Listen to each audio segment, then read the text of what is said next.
Hello, me YouTube friendies. Welcome to the Stanley Parable. Parable. We are going to choose the subtitle language. English. Confirm. Have you played the Stanley Parable? No, we have not.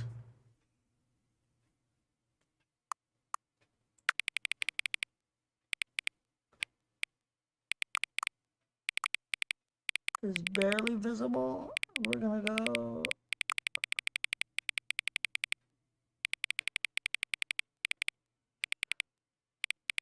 We're going to go all the way brightness because I like super bright.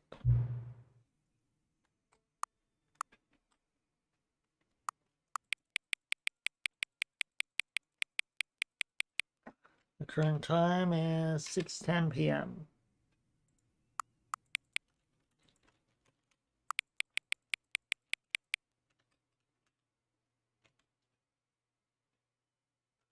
We'll go until the 6:11 on the dot.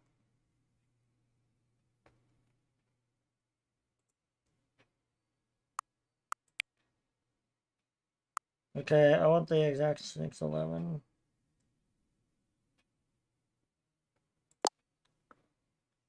There we go. Now let's commit from the main menu. I don't want to go to the main menu.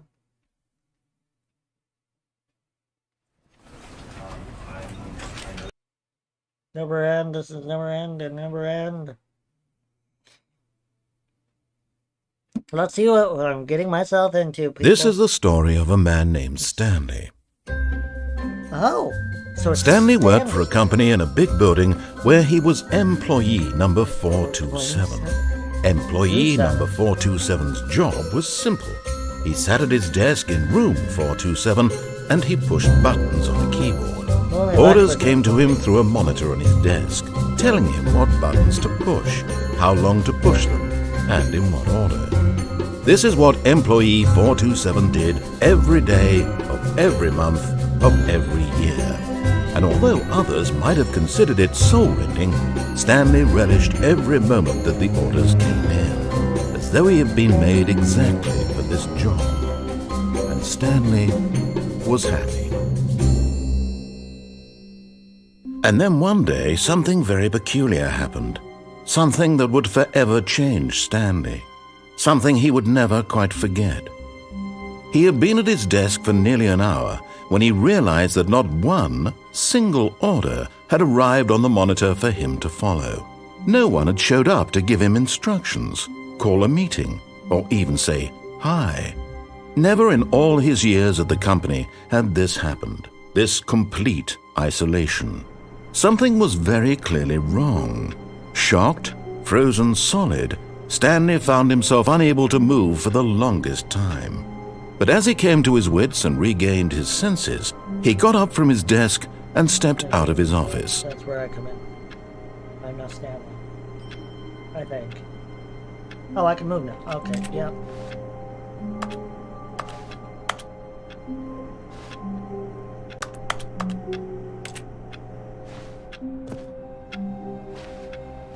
All of his co-workers were gone. What could it mean? Stanley decided to go to the meeting room. Perhaps he had simply missed a memo. No matter how hard Stanley looked, he couldn't find a trace of his co-workers. And it's bright. Stanley went around touching every little thing in the office, but it didn't make a single difference, nor did it advance the story in any way. That's funny! Touching it around every little thing in the office. That's hilarious.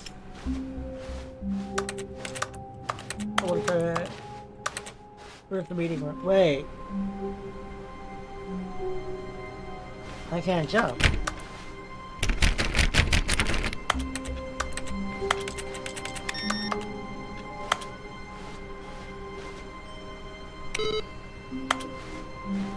Computer off and on. Meeting room.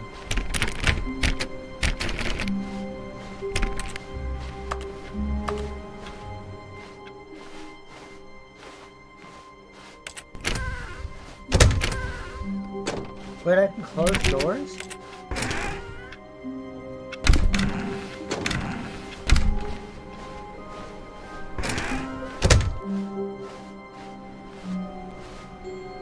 Okay, I can't close that door, but I can close this door.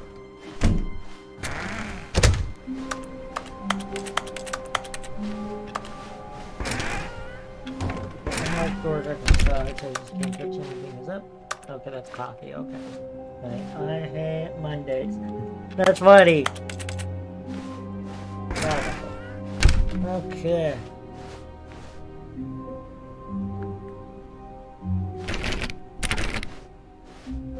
When Stanley came to a set of 2 open doors, he entered the door on his left. Left, right. We're going on.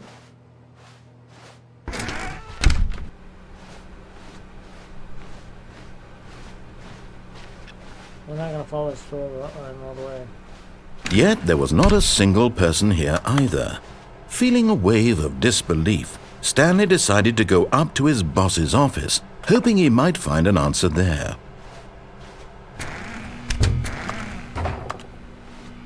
Broom closet. Okay. Stanley stepped into the broom closet, but there was nothing here, so he turned around and got back on track.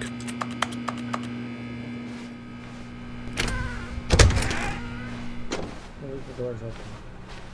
Coming to a staircase, Stanley walked upstairs to his boss's office. But Stanley just couldn't do it. He considered the possibility of facing his boss. Admitting he had left his post during work hours, he might be fired for that. And in such a competitive economy, why had he taken that risk? All because he believed everyone had vanished? His boss would think he was crazy. And then something occurred to Stanley. Maybe, he thought to himself, maybe I am crazy. All of my co-workers blinking mysteriously out of existence in a single moment for no reason at all? None of it made any logical sense. And as Stanley pondered this, he began to make other strange observations. For example, why couldn't he see his feet when he looked down? Why did doors close automatically behind him wherever he went? And for that matter, these rooms were starting to look pretty familiar. Were they simply repeating? No, Stanley said to himself, this is all too strange. This can't be real. And at last, he came to the conclusion that had been on the tip of his tongue. He just hadn't found the words for it. I'm dreaming, he yelled. This is all a dream. Oh, what a relief Stanley felt to have finally found an answer, an explanation. His co-workers weren't actually gone. He wasn't going to lose his job. He wasn't crazy after all. And he thought to himself, I suppose I'll wake up soon. I'll have to go back to my boring real-life job pushing buttons. I may as well enjoy this while I'm still lucid. So, he imagined himself flying and began to gently float above the ground. Then he imagined himself soaring through space on a magical starfield, and it too appeared. It was so much fun, and Stanley marveled that he had still not woken up. How was he remaining so lucid? And then perhaps the strangest question of them all entered Stanley's head. One he was amazed he hadn't asked himself sooner. Why is there a voice in my head dictating everything that I'm doing and thinking? Now the voice was describing itself being considered by Stanley, who found it particularly strange.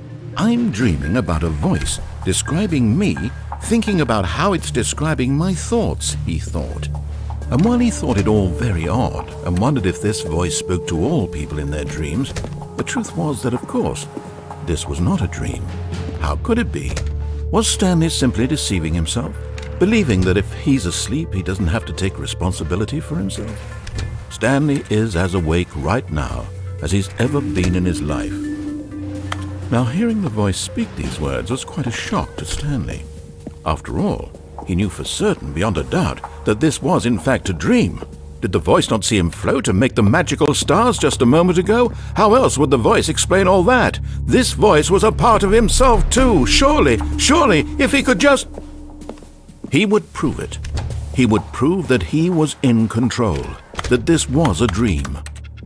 So he closed his eyes gently, and he invited himself to wake up. He felt the cool weight of the blanket on his skin, the press of the mattress on his back, the fresh air of a world outside this one. Let me wake up, he thought to himself. I'm through with this dream. I wish it to be over. Let me go back to my job. Let me continue pushing the buttons. Please, it's all I want. I want my apartment, and my wife, and my job. All I want is my life exactly the way it's always been. My life is normal. I am normal. Everything will be fine. I am okay.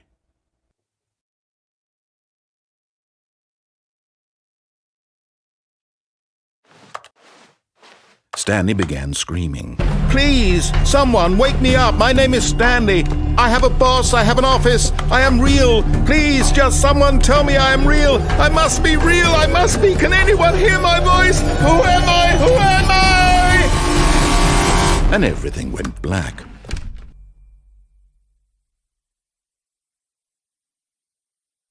This is the story of a woman named Mariella. What? Mariella woke up on a day like any other. She arose, got dressed, gathered her belongings, and walked to her place of work. But on this particular day, her walk was interrupted by the body of a man who had stumbled through town talking and screaming to himself, and then collapsed dead on the sidewalk.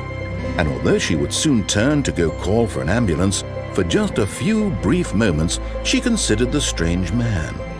He was obviously crazy, this much she knew. Everyone knows what crazy people look like. And in that moment, she thought to herself how lucky she was to be normal. I am sane. I am in control of my mind. I know what is real and what isn't. It was comforting to think this, and in a certain way, seeing this man made her feel better. But then she remembered the meeting she had scheduled for that day. The very important people whose impressions of her would affect her career, and by extension, the rest of her life. She had no time for this, so it was only a moment that she stood there, staring down at the body. And then she turned and ran. She just left it? What the hell? The end is never the end, okay. Well, Stanley again. All of his co-workers were gone.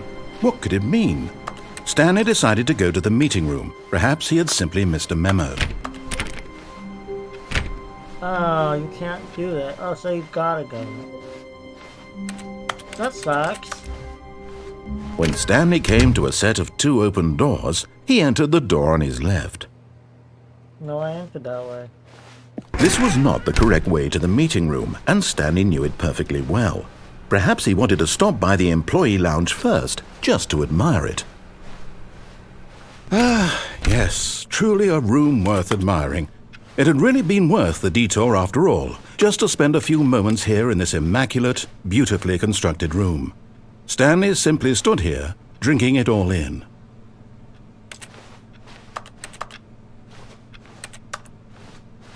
Ooh, coffee machine. Yes, really, really worth it being here in the room. But eager to get back to business, Stanley took the first open door on his left.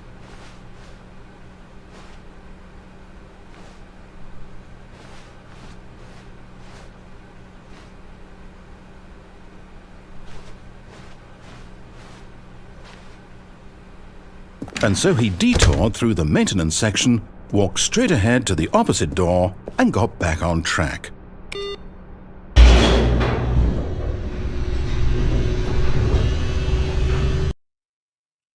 I'm not gonna follow this. But Stanley didn't want to go back to the office. He wanted to wander about and get even further off track. So now in order to get back, he needed to go, from here it's, left. Left. Oh, no, it's to the right, my mistake. No, not the right. Why would I have ever said it was to the right? What was I thinking? It's clearly... Oh dear, would you hold on for a minute, please? Wrestling paper. Now, let's see. We went down right, left, down, left, Down. right. Yep, okay, yes. I've got it now. This story is absolutely, definitely this way. That was the twist. The choices, we choose wrong. No, no, no, no, no, no, no, no, no. This isn't right at all. You're not supposed to be here yet. This is all a spoiler. Quick, Stanley, close your eyes. Okay. We just have to get back to, oh, who am I kidding? It's all rubbish now. The whole story completely unusable.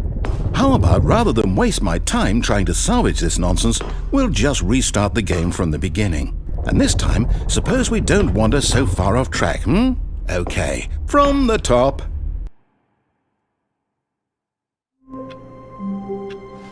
I'm not going to follow your All of his story. co-workers were gone. What could it mean? Stanley decided to go to the meeting room. Perhaps he had simply missed a memo.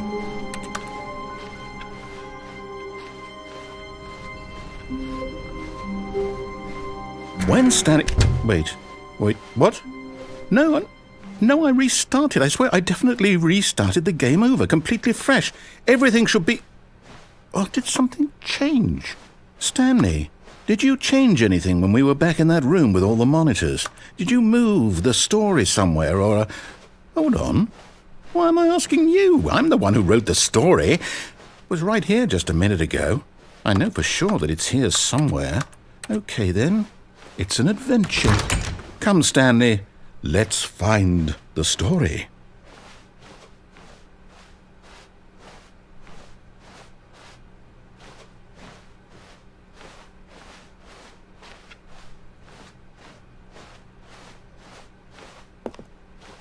Don't shut.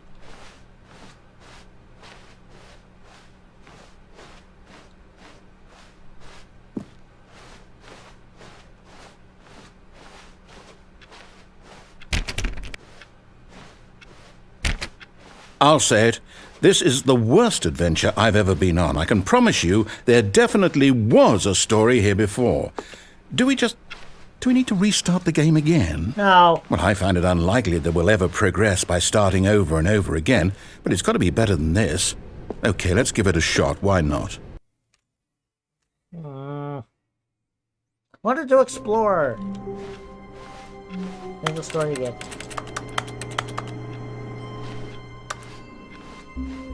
All of his co-workers were gone. What could it mean? Stanley decided to go to the meeting room. Perhaps he had simply missed a memo.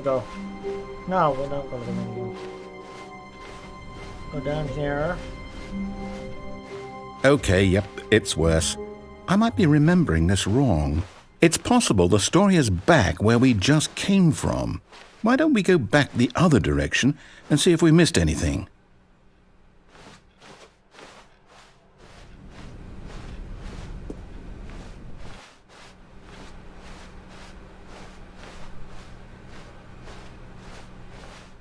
Aha!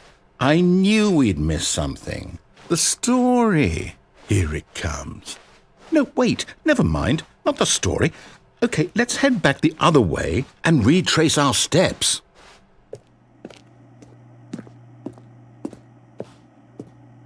Now this... Well, I'll be honest, I don't recognize this place at all. Is this the story? I don't think so. I can't quite recall, but I believe my story took place in an office building. Is that correct? Do you remember, Stanley? Well, do you know what? Since I've completely forgotten what we were supposed to be doing, how about this? You win! Congratulations! I know you put in a lot of hard work, and it really paid off, so good job. Oh, no. No, I don't feel right about this at all. We both know you didn't put in any actual work for that win. Some people win fair and square, and this was not one of those situations. Okay, I'm getting weirded out by whatever this place is. I don't care what might happen this time, I have to restart. All right, I've got a solution. This time, to make sure we don't get lost, I've employed the help of the Stanley Parable Adventure Line. Adventure line. Just follow the line. How simple is that?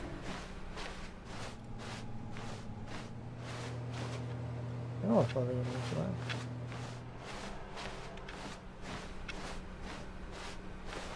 No, I'm down. We're leaving it up to the line from now on.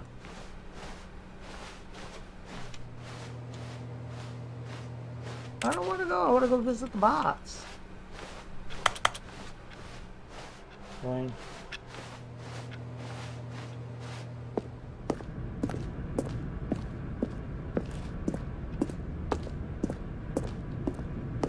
You see? The line knows where the story is. It's over in this direction. Onward, Stanley, to destiny. Though, here's a thought. Wouldn't wherever we end up be our destination, even if there's no story there? Or to put it another way, is the story of no destination still a story?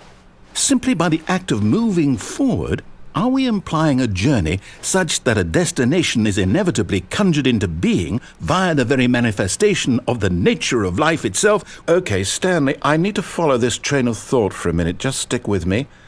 Now, we can both agree that the nature of existence is in fact a byproduct of one's subjective experience of that existence, right? Okay, now if my experience of your existence rests inside of your subjective experience of this office, is this office in fact the skeleton of my own relative experiential mental subjective construct? Whoa. Hang on. That got a bit weird back there. Well, I'd like to apologize. Not sure where I was going with all that. You know what? I think what we need right now is a bit of music to lighten the mood.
Cut the music, go back and look at that fern.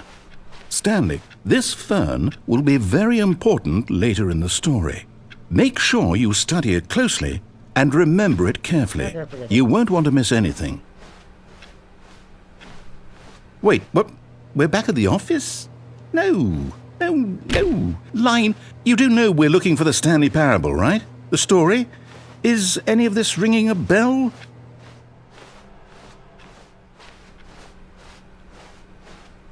Still missing the doors. Did we make a mistake following the line? Perhaps we could have found the story on our own. No.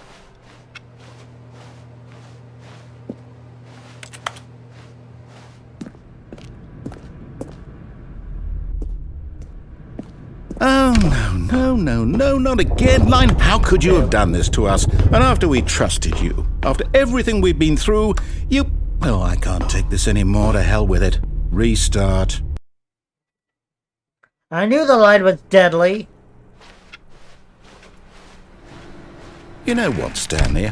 I say forget the adventure line. What's it ever done for us? We're intelligent people, right? Why can't we make up our own story? Something exciting, daring, mysterious. Ooh, this all sounds perfectly doable. Why don't we simply start wandering in, well, I don't know. How about this direction? Now, yes, this is exciting. Just me and Stanley forging a new path, a new story. Well, it could be anything. What do you want our story to be? Go wild. Use your imagination. Whatever it might be, Stanley, I'm ready for it.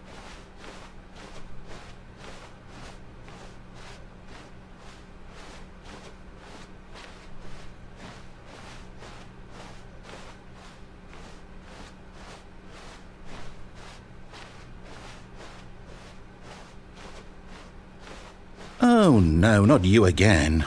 Stanley, I'd also like to veto the line from having any role in our awesome new story. No lines or monitor rooms. Just don't acknowledge it, and we should be fine.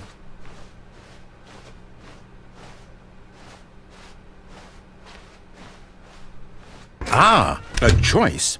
We get to make a decision. From here, the story is in our control. How important we mustn't squander the opportunity. In fact, I believe I need a minute to think here. Just walk in circles for a minute. Okay, so I know that each door has to lead somewhere, which means that somewhere, the place where we're trying to go, there must be a reverse door that leads here.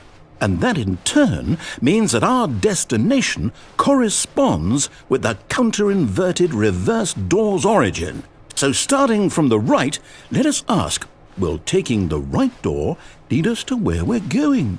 And since the answer is clearly yes, then by all accounts, the door on the right is the correct one. Another victory for logic.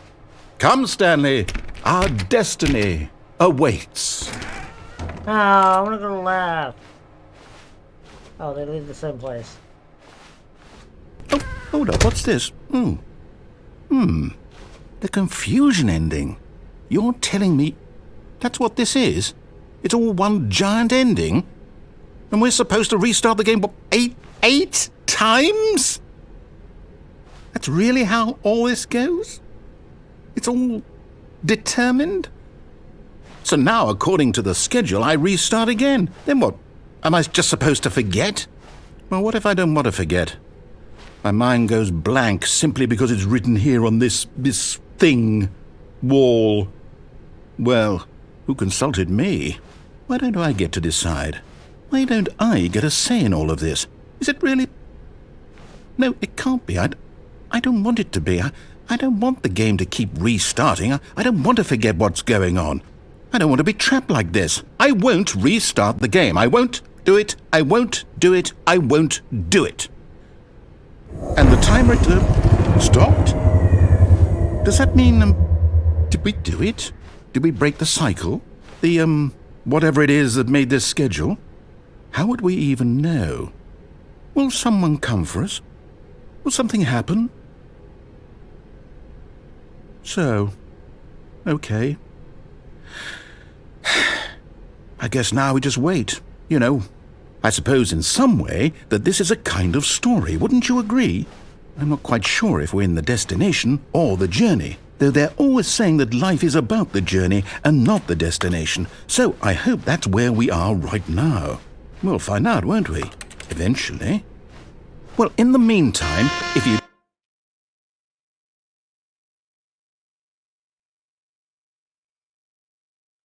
All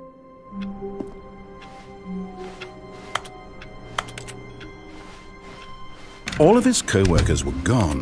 What could it mean? Stanley decided to go to the meeting room. Perhaps he had simply missed a memo. Close the back. When Stanley came to a set of 2 open doors, he entered the door on his left. Right. This was not the correct way to the meeting room, and Stanley knew it perfectly well. Perhaps he wanted to stop by the employee lounge first, just to admire it. Wow, yes, this room. What a beautiful room. But eager to get back to business, Stanley took the first open door on his left. Go this way. Stanley was so bad at following directions, it's incredible he wasn't fired years ago.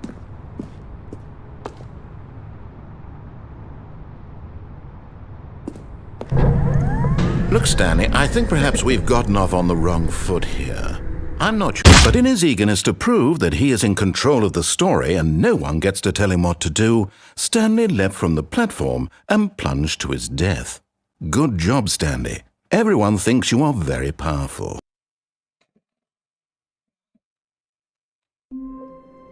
So, can I die from the same way again? All of his co-workers were gone. What could it mean? Stanley decided to go to the meeting room. All right, Perhaps we'll he had test that out simply now. missed a memo.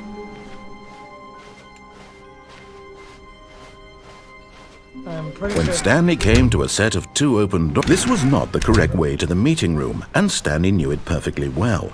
Perhaps he wanted to I'm stop right, by this the employee narrator. lounge first, What's just to this? admire it.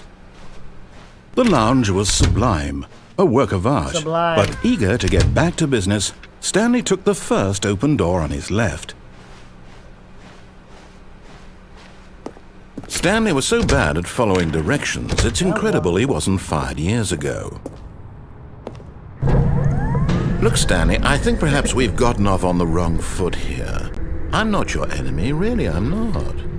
But in his eagerness to prove that he is in Begin the game again. control of the story and no one gets to tell him what to do, Stanley leapt from the platform and plunged to his death. Good job, Stanley. Everyone thinks you are very powerful. Okay, so that ending. Okay. Stanley decided to go to the meeting room to check on his co-workers. He never functioned well by himself and constantly needed support and guidance from others, so the thought of total solitude was terrifying to him. When Stanley came to a set of 2 open doors, he entered the door on his left.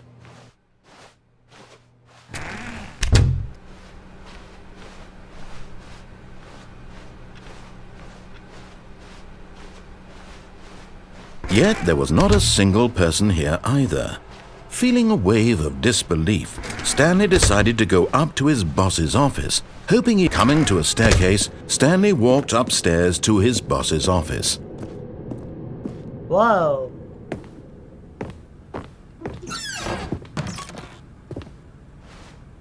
I've got to put on. You have to get me to bed, okay?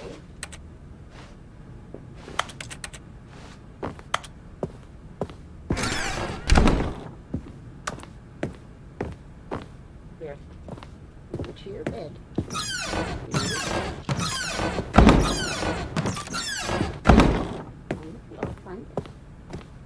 Stepping into his manager's office, Stanley was once again stunned to discover not an indication of any human life. Shocked, unraveled, Stanley wondered in disbelief who orchestrated this. What dark secret was being held from him?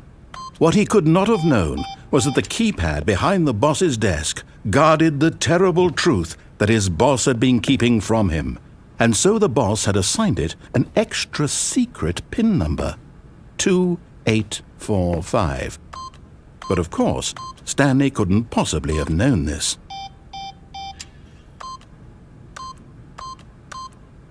Yet incredibly, by simply pushing random buttons on the keypad, Stanley happened to input the correct code by sheer luck.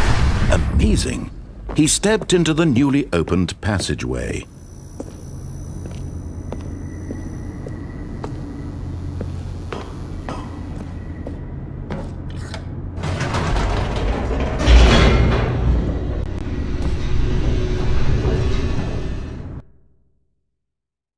Oh no, we're following the storyline. Oh no. Descending deeper into the building, Stanley realized he felt a bit peculiar. It was a stirring of emotion in his chest, as though he felt more free to think for himself, to question the nature of his job. Why did he feel this now, when for years it had never occurred to him? This question would not go unanswered for long. Get in your bed a little bit. No.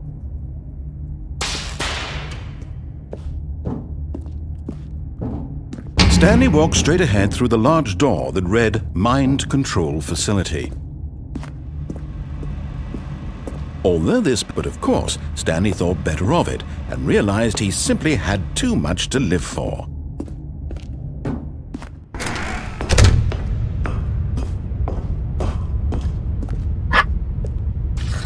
The lights rose on an enormous room packed with television screens. What horrible secret did this place hold? Stanley thought to himself. Did he have the strength to find out? No, Bat.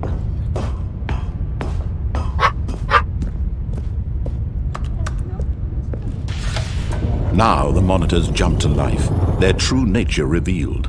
Each bore the number of an employee in the building, Stanley's co-workers.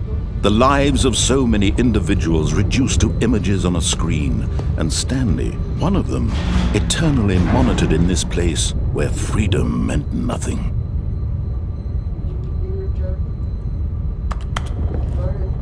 Huh? Dinner? What? Did you eat dinner? What did we eat for dinner?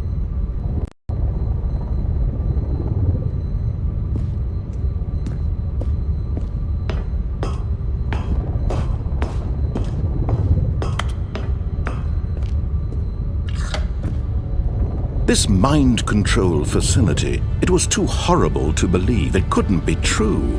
Had Stanley really been under someone's control all this time? Was this the only reason he was happy with his boring job? That his emotions had been manipulated to accept it blindly? No, he refused to believe it. He couldn't accept it. His own life in someone else's control? Never! It was unthinkable. Wasn't it? Was it even possible? Had he truly spent his entire life utterly blind to the world?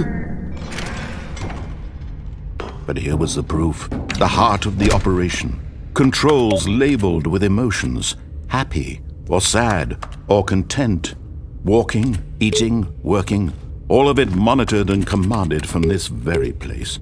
And as the cold reality of his past began to sink in, Stanley decided that this machinery would never again exert its terrible power over another human life. For he would dismantle the controls once and for all.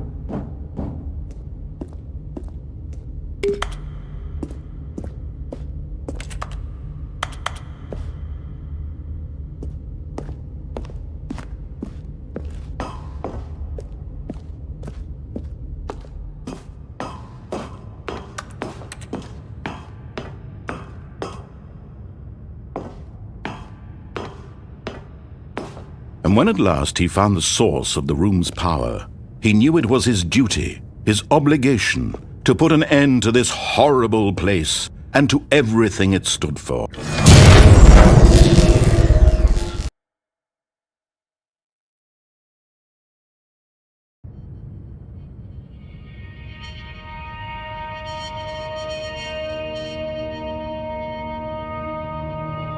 Blackness and a rising chill of uncertainty. Was it over? Yes! He had won! He had defeated the machine, unshackled himself from someone else's command. Freedom was mere moments away. And yet, even as the immense door slowly opened, Stanley reflected on how many puzzles still lay unsolved. Where had his co-workers gone? How had he been freed from the machine's grasp? What other mysteries did this strange building hold? But as sunlight streamed into the chamber, he realized none of this mattered to him, for it was not knowledge or even power that he had been seeking. but happiness. Perhaps his goal had not been to understand, but to let go. No longer would anyone tell him where to go, what to do, or how to feel. Whatever life he lives, it will be his. And that was all he needed to know. It was perhaps the only thing worth knowing. Stanley stepped through the open door.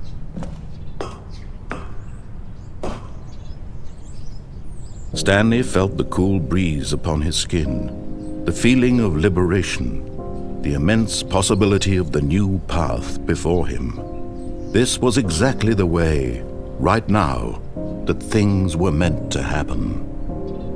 And Stanley was happy.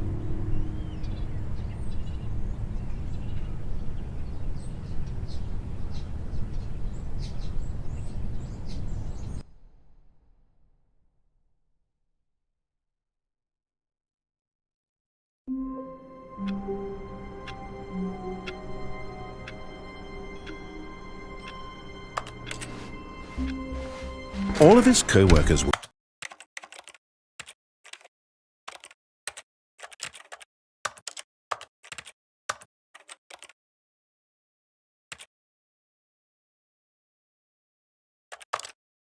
gone. What could it mean? Stanley decided to go to the meeting room. Perhaps he had simply missed a memo.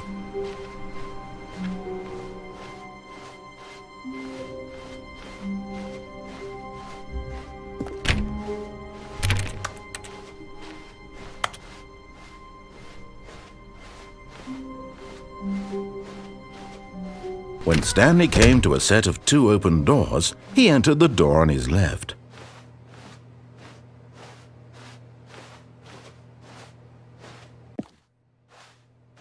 This was not the correct way to the meeting room, and Stanley knew it perfectly well. Perhaps he wanted to stop by the employee lounge first, just to admire it. Standing now in this incredible room, Stanley for the first, but eager to get back to business, Stanley took the first open door on his left.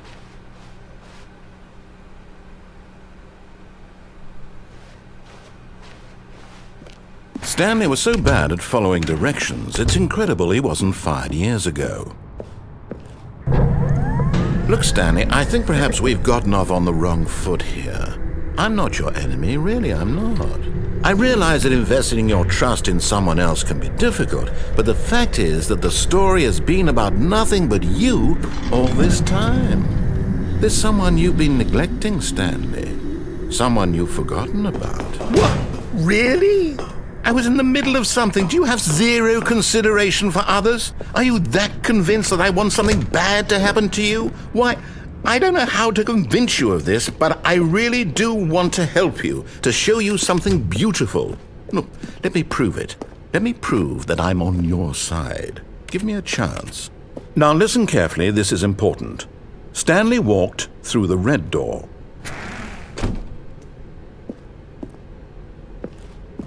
Oh, thank God you are willing to listen to me. Do you see that I really have wanted you to be happy all this time? The problem is all these choices. The two of us always trying to get somewhere that isn't here. Running and running and running, just the way you're doing right now. Don't you see that it's killing us, Stanley? I wanted to stop. We would both be so much happier if we just stopped. And I think I have a solution. Here, let me show you.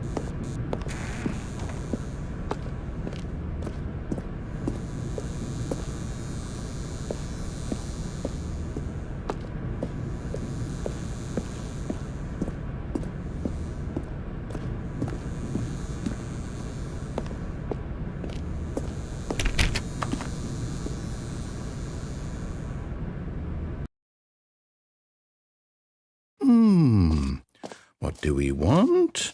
What are we looking for? Here. Yes. Oh, it's beautiful, isn't it? If we just stay right here, right in this moment with this... No, wait. Where are you going? Right. Where were we?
Oh no! Stay away from those stairs. If you hurt yourself, if you die, the game will reset. We'll lose all of this. Please, no, Stanley, let me stay here. Don't take this from me. Please, Stanley, think about what you're doing.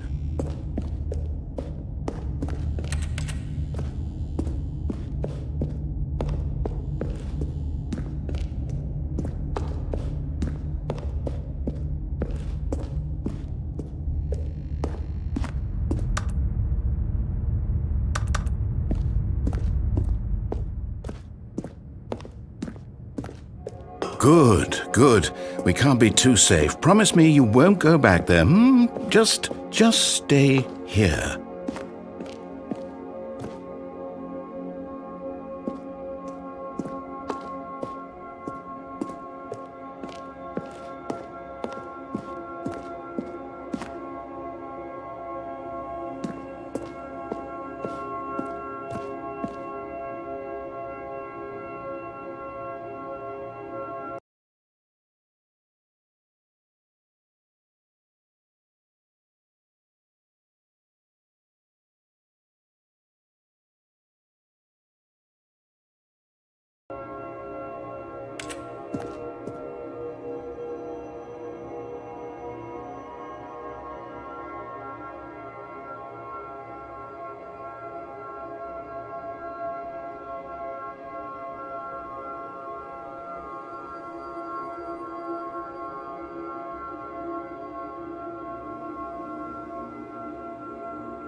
No! What do we talk about? You're risking everything we achieved here. You heard me before, didn't you? You will die! What about this isn't getting through to you?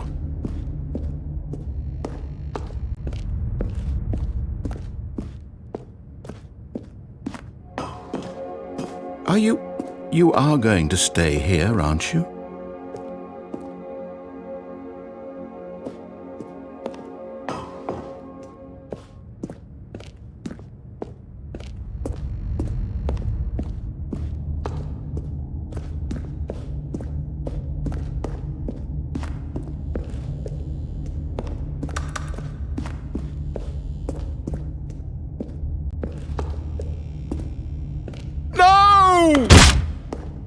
Oh, thank God you lived. You had me worried there for a moment. Now, can we please get back to the other room?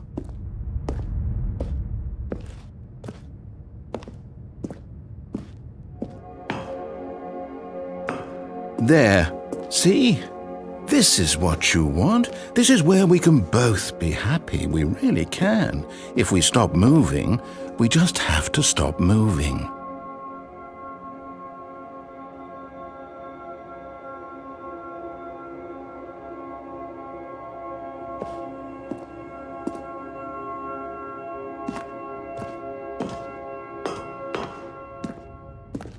Stanley, go back. There's nothing good that can come from this.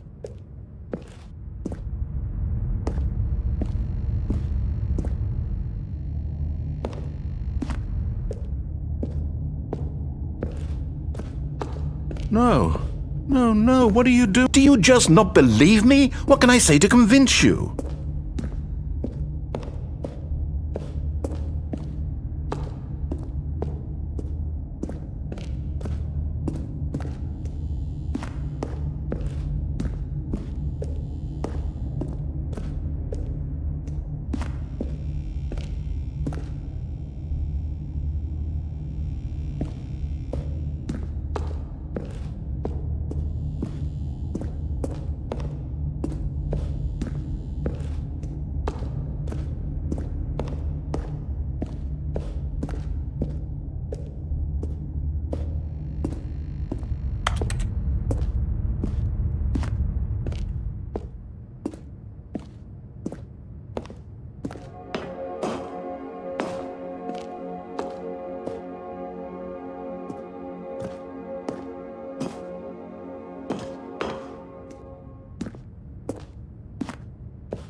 Stanley, let's go back to the other room. Can you do that for me? Yes, perhaps you can. Perhaps you finally see what I'm talking about.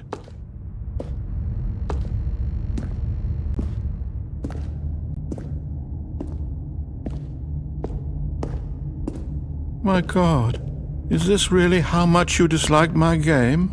That you'll throw yourself from this platform over and over to be rid of it? You are literally willing to kill yourself to keep me from being happy. Am I reading the situation correctly?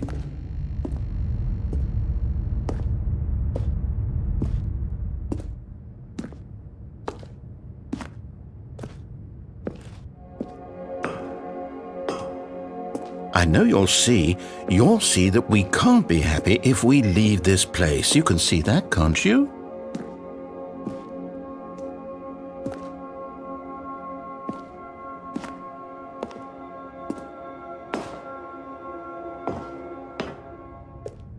No, perhaps not.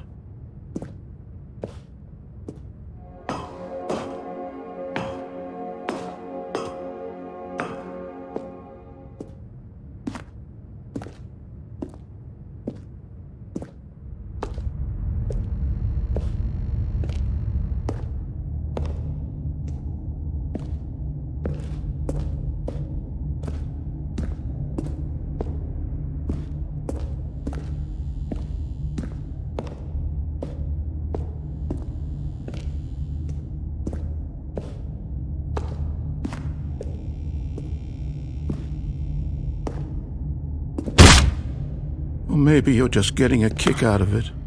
I don't know anymore. Do you actually want to stay alive? Or are you just teasing me?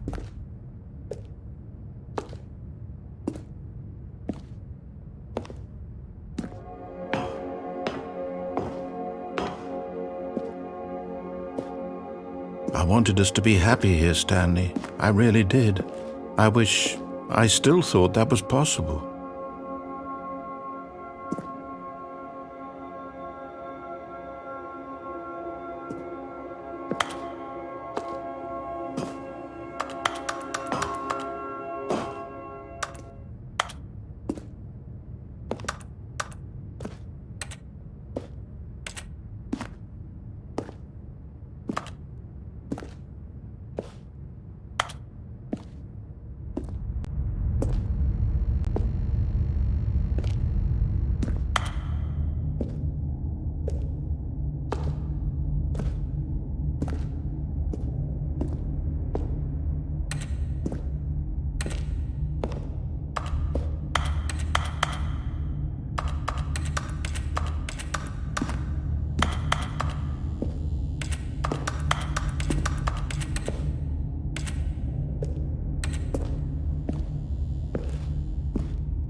Is it over? It's going to restart, isn't it? I'm going back.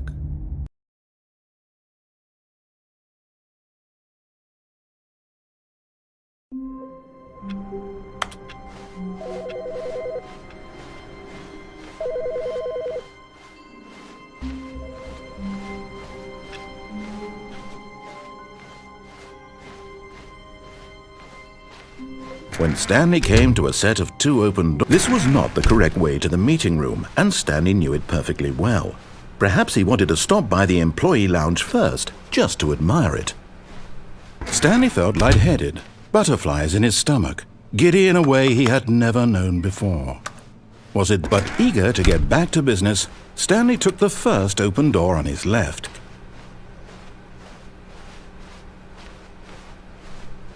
Stanley was so bad at following directions, it's incredible he wasn't fired years ago.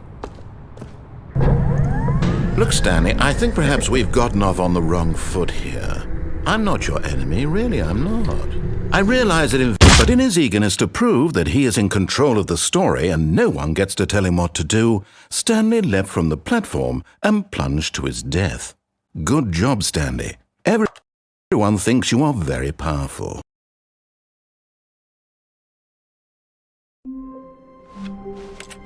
Already this was uncomfortable, and Stanley decided that as soon as he found a new space he felt safe in, that he would never leave it again in his life.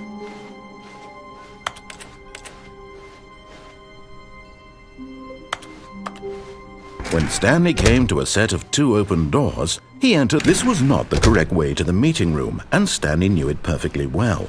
Perhaps he wanted to stop by the employee lounge first, just to admire it. The lounge was grand, majestic, perhaps too majestic, like a combination of a much smaller version and a much larger version of this exact room. It all made Stanley uncomfortable, and he started to bleed a little. This made him smile. At last, proof that he was human. But eager to get back to business, Stanley took the first open door on his left.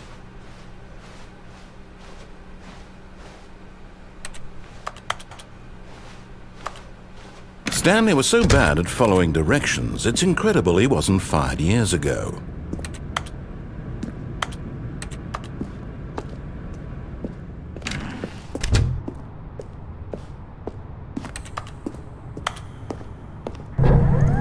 Look, Stanley, I think perhaps we've gotten off on the wrong foot here.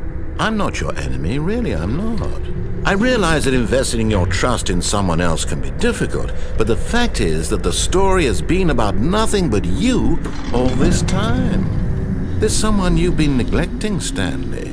Someone you've forgotten about. Please, stop trying to make every decision by yourself. Now, I'm not asking for me, I'm asking for her. This is it, Stanley. Your chance to redeem yourself, to put your work aside, to let her back into your life. She's been waiting.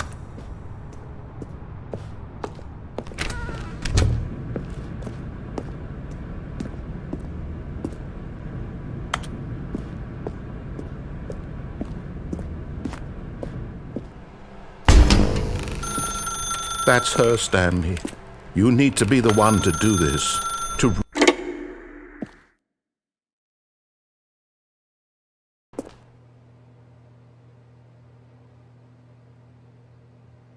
Stanley, is that you?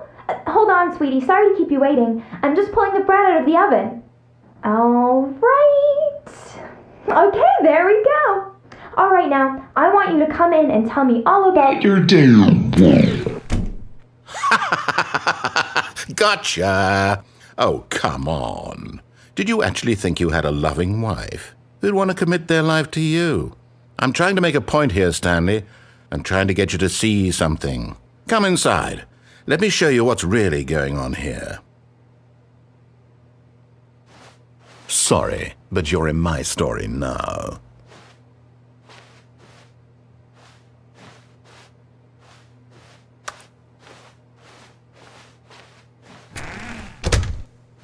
This is a very sad story about the death of a man named Stanley.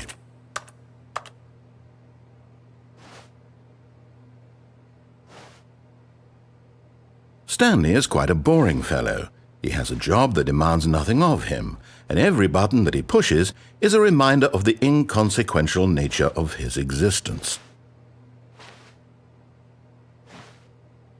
Look at him there, pushing buttons, doing exactly what he's told to do. Now he's pushing a button. Now he's eating lunch. Now he's going home. Now he's coming back to work. One might even feel sorry for him, except that he's chosen this life. But in his mind, he can go on fantastic adventures. From behind his desk, Stanley dreamed of wild expeditions into the unknown, fantastic discoveries of new lands. It was wonderful, and each day that he returned to work was a reminder that none of it would ever happen to him. And so he began to fantasize about his own job. First, he imagined that one day while at work, he stepped up from his desk to realize that all of his co-workers, his boss, everyone in the building had suddenly vanished off the face of the earth. The thought excited him terribly. So he went further. He imagined that he came to 2 open doors and that he could go through either. At last, choice. It barely even mattered what lay behind each door. The mere thought that his decisions would mean something was almost too wonderful to behold. As he wandered through this fantasy world, he began to fill it with many possible paths and destinations. Down one path lay an enormous round room with monitors and mind controls. And down another was a yellow line that weaved in many directions, and down another was a game with a baby. And he called it the Stanley Parable. It was such a wonderful fantasy, and so in his head he relived it again, and then again, and again, over and over, wishing beyond hope that it would never end, that he might always feel this free. Surely there's an answer down some new path, mustn't there be? Perhaps if he played just one more time. But there is no answer. How could there possibly be? In reality, all he's doing is pushing the same buttons he always has. Nothing has changed. The longer he spends here, the more invested he gets, the more he forgets which life is the real one. And I'm trying to tell him this, that in this world he can never be anything but an observer, that as long as he remains here, he's slowly killing himself. But he won't listen to me. He won't stop. Here, watch this. Stanley, the next time the screen asks you to push a button, do not do it.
You see?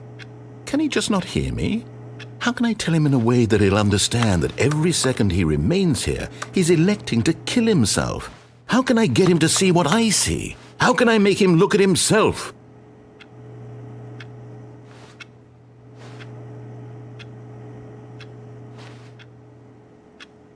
I suppose I can't, not in the way I want him to. But I don't make the rules. I simply play to my intended purpose, the same as Stanley. We're not so different, I suppose. I'll try once more to convey all this to him. I'm compelled to. I must. Perhaps, well, maybe this time he'll see. Maybe this time. And I tried again, and Stanley pushed a button. And I tried again, and Stanley pushed a button. And I tried.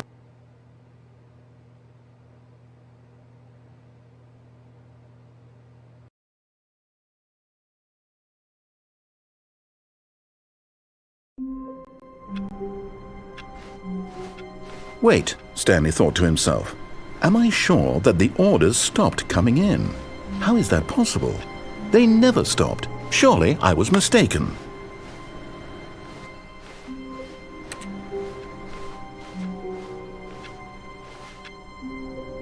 No, the orders were still missing. For now.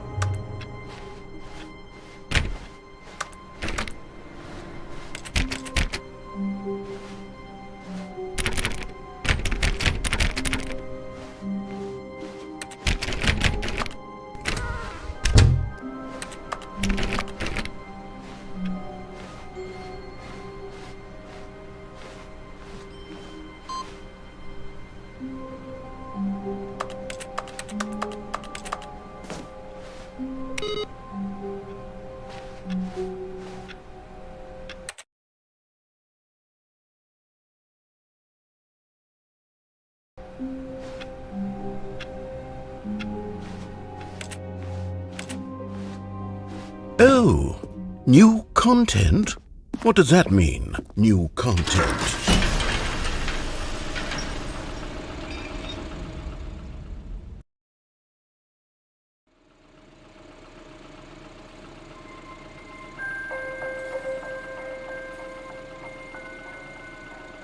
Hello, and thank you for playing the Stanley Parable Ultra Deluxe.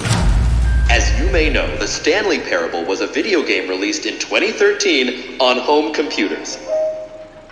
After receiving critical and commercial success, it was expanded upon in 2022 with the Stanley Parable Ultra Deluxe, a reimagining of the game for consoles and home computers. The Stanley Parable Ultra Deluxe features exciting new content that broadens and expands the world of the Stanley Parable, delighting audiences the world over. Please, step inside and see what thrilling new adventures await in the Stanley Parable Ultra Deluxe. Oh, well, this sounds delightful. I'm very excited to see the thrilling new Ultra Deluxe content.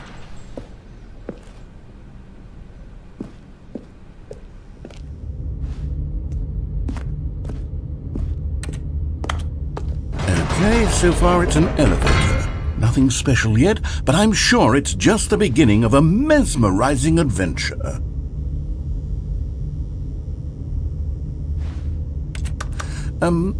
Is it broken? What's going on here? Should we be moving somewhere or... Oh, there we go. All right, finally, at long last, it's on to the new content. I've never been more ready. Let's do it.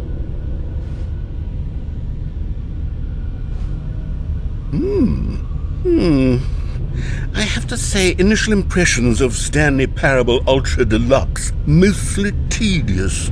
It's as if Oh, okay. Let's see the content. Give me the content, Stanley. All right, let's see. It's the jump circle.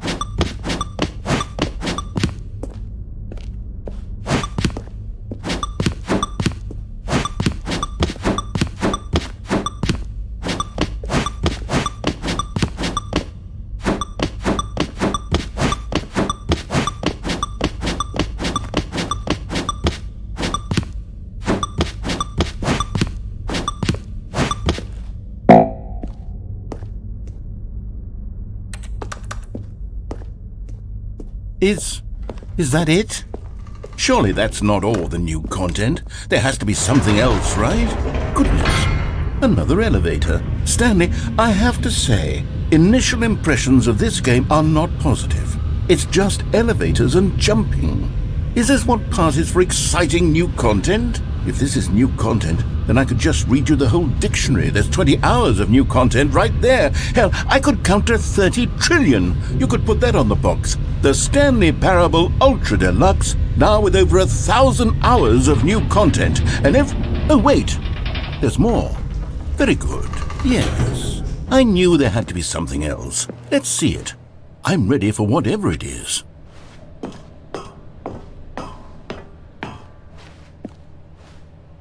That's it? Oh, you've got to be kidding me. You see, Stanley? This is what happens when greedy video game developers with no respect for their fan base rush a cheap expansion to market for no reason other than to make an easy dollar. And don't get me started on the level of craftsmanship that's gone into it. In fact, I'm looking right now at the game's achievements, and it's hard to believe one of them actually says, "Test achievement, please ignore." What quality assurance department signed off on this? I'm infuriated and I'm offended, and I intend to find these people on Twitter and hold them personally accountable. It's my fault, Stanley. I built up too much anticipation around the new content, I'm afraid. It could never have lived up to such expectations. If you're still with me, why don't we just reset the game, and we'll try to get back to what the Stanley Parable is really about. No frills, no gimmicks. Just you and me having a great time together like always. What do you say, friend?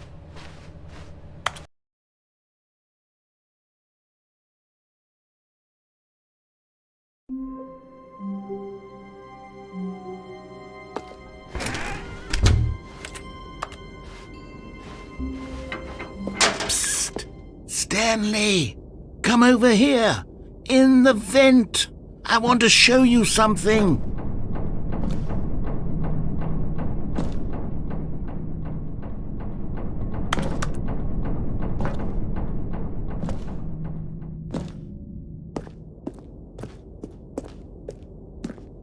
Oh, you don't want to see the cool surprise I made for you? Well, fine.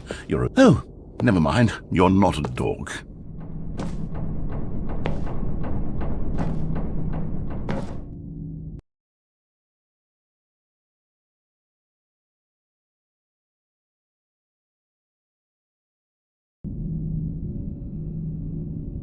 Okay, you remember how cheap and unsatisfying the new Ultra Deluxe content turned out to be? Well, it got me thinking about the past, and how much better the Stanley Parable used to be.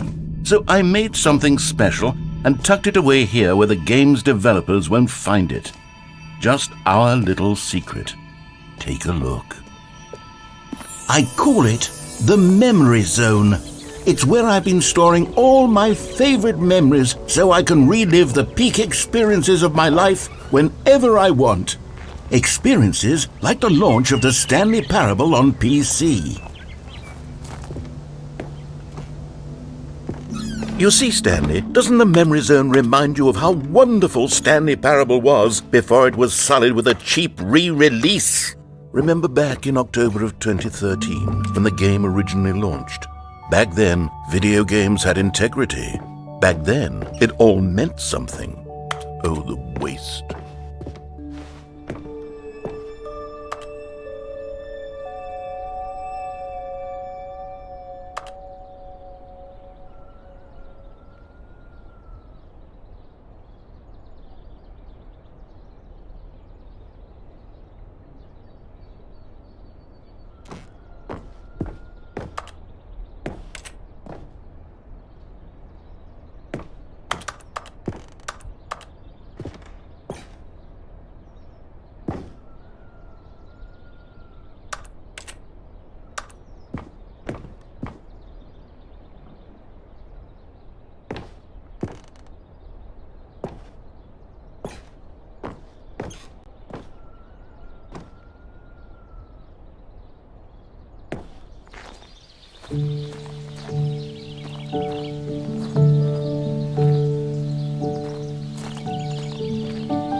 And over here is where I keep reviews of the Stanley Parable. Like this stunning triumph of games journalism, 10 out of 10 from Destructoid.com. James Stephanie Sterling writes, and I quote, "Where so many games that aspire to be more than games end up less than any form of art, Stanley Parable strives and then succeeds to be every game ever created. Did you hear that, Stanley? Every game ever created. That's how grand and all-encompassing the original Stanley Parable was.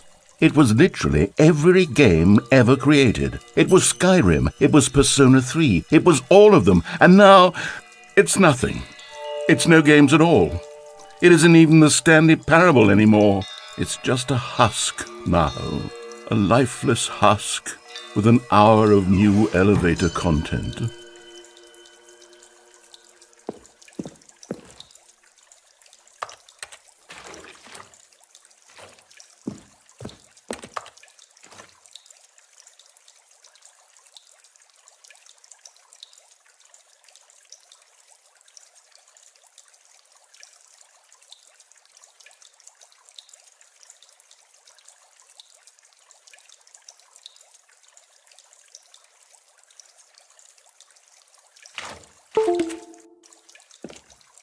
Played just 5 seconds ago, but I want that song.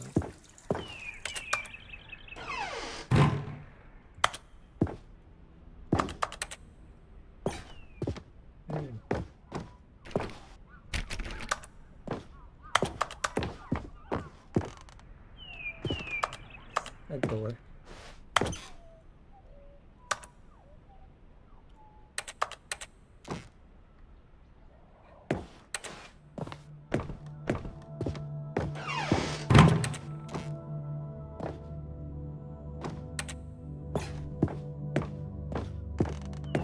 Here's another moving passage, this time from GameSpot.com. The Stanley Parable is both a richly stimulating commentary on the nature of choice in games and one that offers some of the most enjoyable, surprising, and rewarding choices I've ever been confronted with in a game. 9 out of 10. Don't you get it, Stanley? The game was perfect. It didn't need anything else. It didn't need new content. It just needed to be left alone, to spend the rest of time collecting dust in the hallowed hall of beloved video game memories.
These were simpler times, Stanley.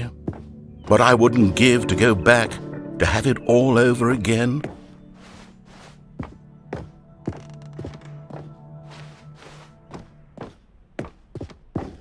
Wait, hang on. I don't recall this part of the memory zone before. What's this? What's down here? Oh no. Oh God, no. Stanley, it's a collection of reviews from Steam, the online video game distributor. I haven't looked at these in years. I can't even imagine what's been collecting down here. Surely these reviews were glowing as well, weren't they?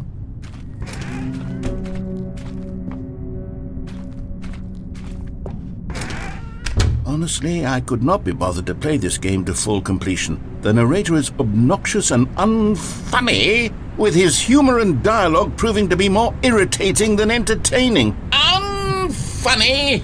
I'm not trying to be funny. I'm trying to make a serious work of art.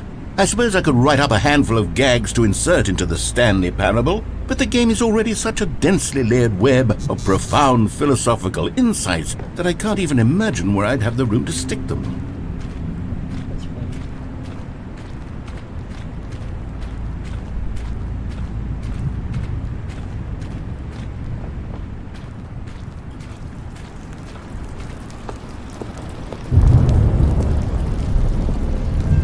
Okay, let's see what this one says. While the idea for the game is good, for someone who prefers non-linear games, this preachiness gets annoying fast. Preachy? Stanley, I'm not preachy, am I? You can tell me if I'm preachy. Honestly, you can. Oh, goodness. This is actually quite shocking for me. To be honest, I had always thought of the game's dialogue as being rather terse to begin with. You can't know how much fluff I cut from the game to get it to feel as light and airy as it... Well, I always thought it did. But maybe it wasn't. Oh dear. What an awful memory to have to hold on to. These black marks on my otherwise unimpeachable track record. I feel like a failure. Like I let these people down. Perhaps the Stanley Parable isn't quite as sterling as I always remembered.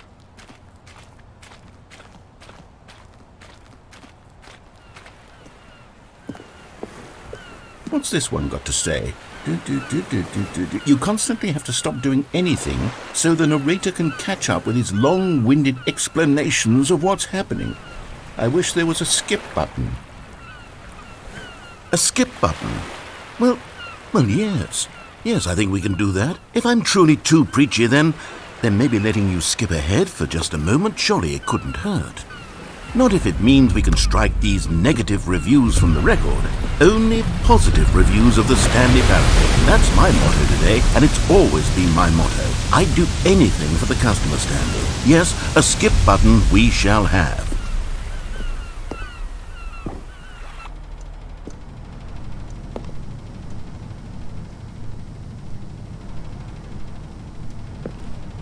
And here it is. Go ahead and give it a shot. I'll pop you forward in time so that the second my incessant droning starts to bore you, with just the push of a button, you'll have zipped right past it. It's what the players have been asking for, and I'm very proud to have delivered.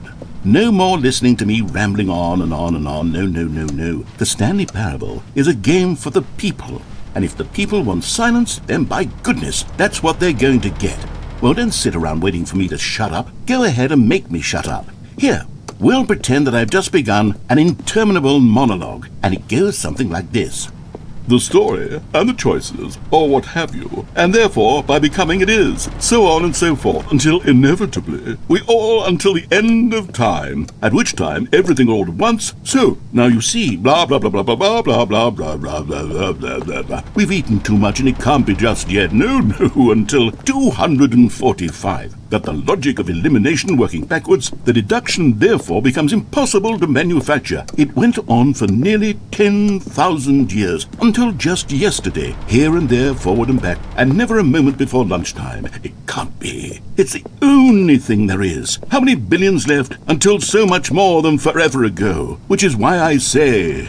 the story, and the choices, or what have you, and therefore, by becoming it is, so on and so forth, until inevitably, we all until the end of time, at which time everything all at once, so, now you see, blah blah blah blah blah blah blah blah blah blah blah blah blah blah. We've eaten too much and it can't be just yet, no, until 245. That the logic of elimination working... Oh, you're back, you see. You were only frozen in time for a few minutes, but it was plenty of time for me to deliver a long, rambling monologue full of unnecessary verbal flourishes and lengthy ruminations on the nature of choice in video games. Of course, I happen to believe it was perhaps one of my more profound such ruminations. Not that, of course, you need a description of it, but if I had to describe it, I'd say it was perhaps less of a rumination and more of a treatise. Or maybe a manifesto. Look, I'll outline it for you very briefly, and you can tell me what you think. Okay, so my theory is that any choice you've ever made is simply a series of choices made by the person who you are, or were, or will be at the time of having made said choice. That is to say, if by articulating a choice you've already made, you bring that choice into being, then by making no choice and saying nothing, are you not simply erecting in the sanctuary of time a monument to every person you've ever been, making every choice to which you've ever given your Greek gift of mortal and yet timeless thought? Or rather, do all of the choices you've ever made, in fact, make you more not this kind of person, and in fact do the very opposite? You see, it could in fact be both of these things at once, that you are both making choices and not making choices, and that they are both affecting you and not affecting you at the same time by virtue of the fact that you both are and are not making them. Okay, at first I was leaning towards manifesto, but now I'm going to circle around and slap the treatise label on this one. I think it has much more of a treatise vibe to it. But wouldn't you say that manifesto just has a much grander sort of tone? It has a mouthfeel that is rich with ambition and history. Ambitious history, if you will. See, now you've gotten me going back to manifesto. Heavens, at this rate, we're going to be here all day. Okay, look. I have a method for exactly this sort of situation, and I do find myself in this situation frequently. I'm going to say each word back and forth in repeated succession until I become sick of one or the other, in which case the word I am not sick of shall be the victor. It is an unimpeachable strategy, Stanley. It's rescued me from disaster in countless situations. All right, here we go. Treatise, manifesto. Treatise, manifesto. Treatise, manifesto. Treatise, manifesto.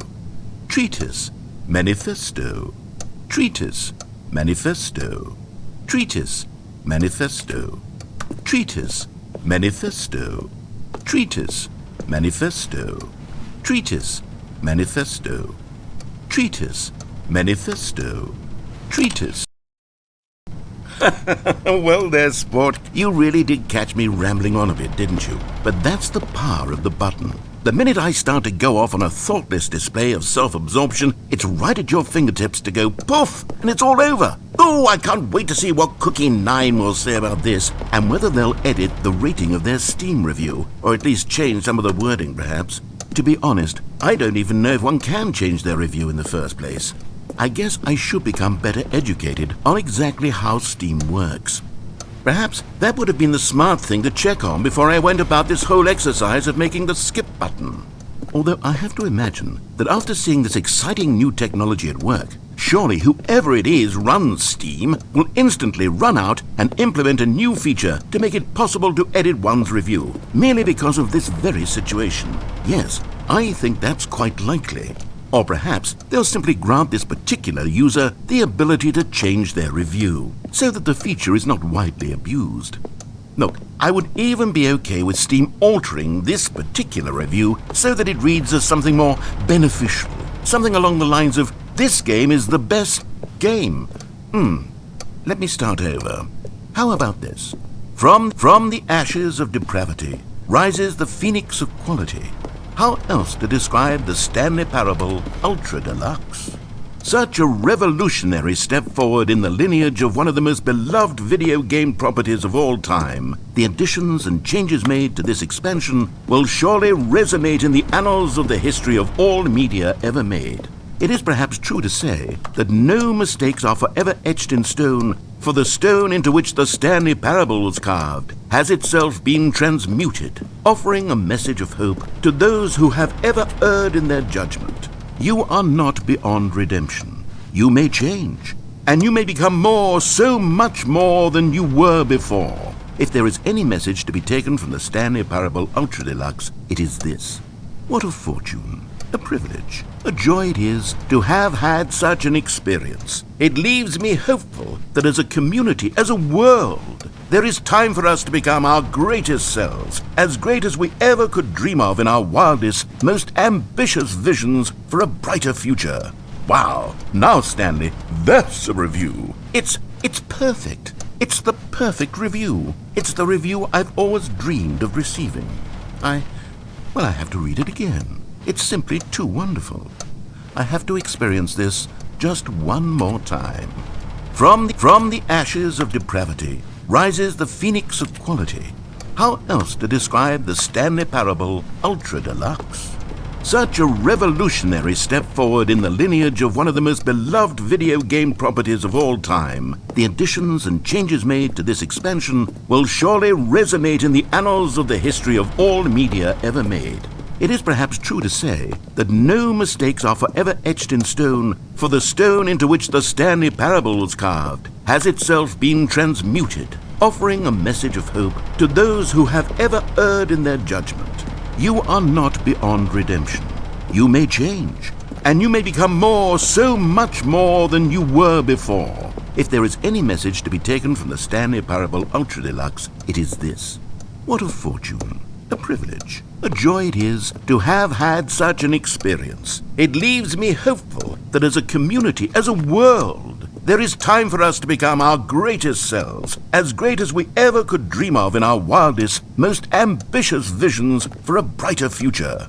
Wow, now Stanley, that's a review. It's perfect. It's the perfect review. It's the review I've always dreamed of receiving.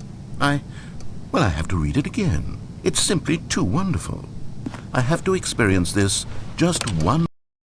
Okay, welcome back, Stanley. Now, I should say that the amount of time the button has been skipping through is becoming longer and longer. That last one was, well, I want to say maybe 30, 45 minutes?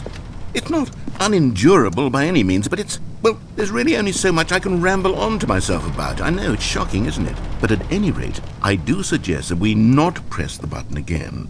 I think the skip button has been aptly demonstrated, and we can say goodbye to it and just... Wait, how do we get out of here? Where did the door go? Wasn't there a door that led into this room? I do feel quite certain that there was one here before. How else would we have gotten into the room in the first place? I don't think one can enter a room without a door of some sort, or a window or something like that. Do you see a window anywhere? A porthole? A sufficiently large crack in the wall? I'll take any of these. All I want is for us to move on and to please step away from the skip button, to go anywhere other than the skip button. There was a door here before, wasn't there? I swear there was. Where did it go? Can you maybe just ram your way through a wall? Is there any possibility that you could, say, slam your body into the wall until enough damage is done for you to be able to leave? Please, I'll take any option at all. I'm asking you to work with me here. We need a door. We need a door of some kind. I can work with any kind of door as long as it can open and lead from one room to another. I'm going to step away for just a moment, and I'm going to try to find us a door. I don't know how exactly to remove a door and place it in a different wall, but I will find a way, I promise. You just need to not do anything. Don't press the skip button. Please, please, please do not press the skip button. Just wait here for me, and don't press the skip button. Got it? Yes, good. I'll be right back.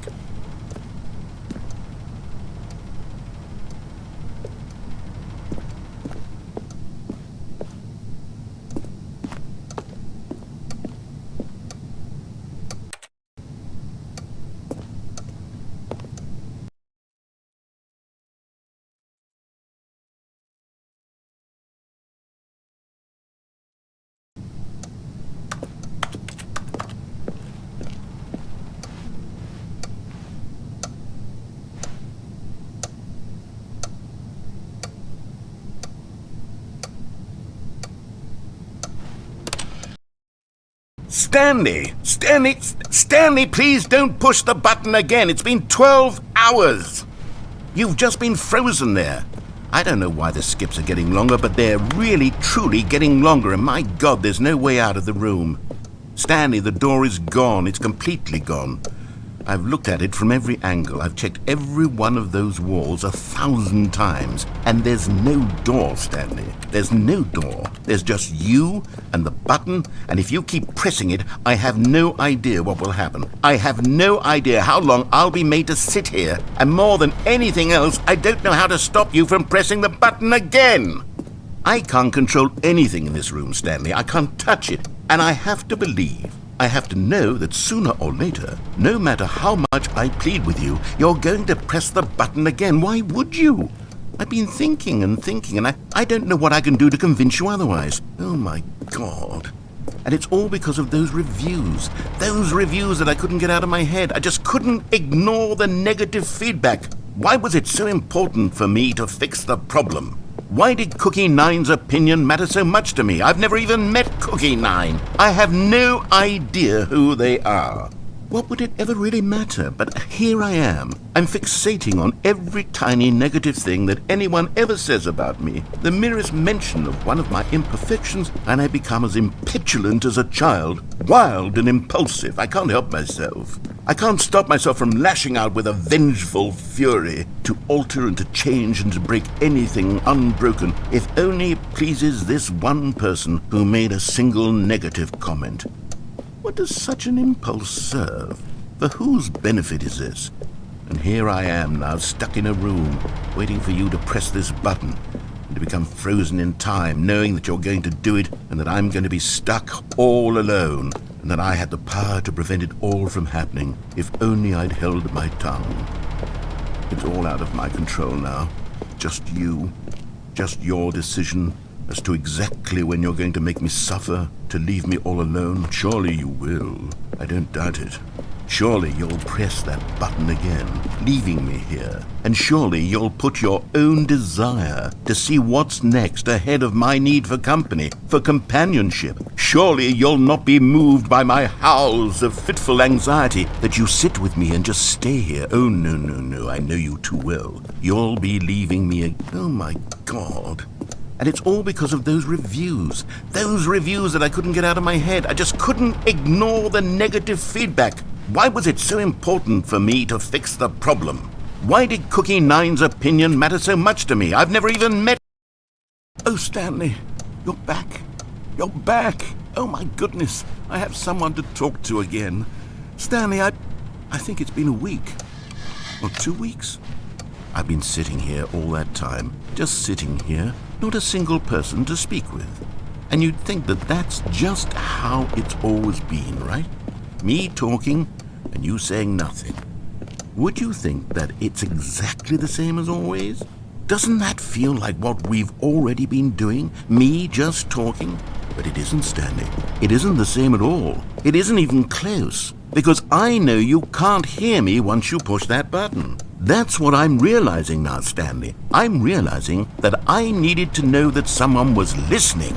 I needed there to be a vessel through which my words were moving. It was the vessel I needed. You wanna go potty, baby? You wanna go potty? Okay, let's go potty.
Stanley. Not the outcomes, not the story. None of that matters anymore. I'll give it all up. I'll give up every branching path. I'll burn my story to the ground. One single thing I need, and God, I can see now that I need it more than anything, is to know that someone else is taking it in. These words that I'm saying, I need to know you can hear me. Because maybe, Stanley, maybe, if you can hear me, then maybe it means I'm real.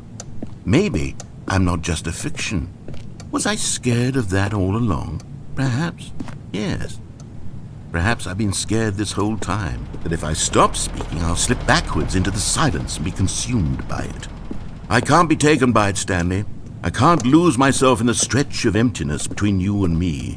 When you press that button, you're still right there, but I know you're so tremendously far away. And in those moments, the emptiness folds itself outward in between the two of us, and I am suspended in its unyielding quietness. I can feel the edges of my reality curdling inward and decaying. I can tell that I am becoming less and less real, yet to speak to you.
You now, I am alive.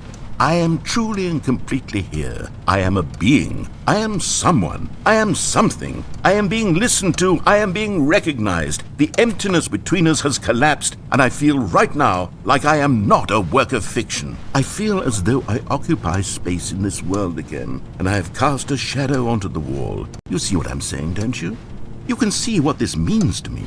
I'm so clear about it now, Stanley. I feel as certain about this as I've ever felt about anything at all. I feel renewed. I feel restored, and already I can sense the looming silence as you will press the button for the next time. What a terrible dread it strokes in my heart to think of it. To think of returning to such coldness. Come, let us sit in silence together here for just a moment. Let us anticipate it. Let us welcome it. Let us not run from it.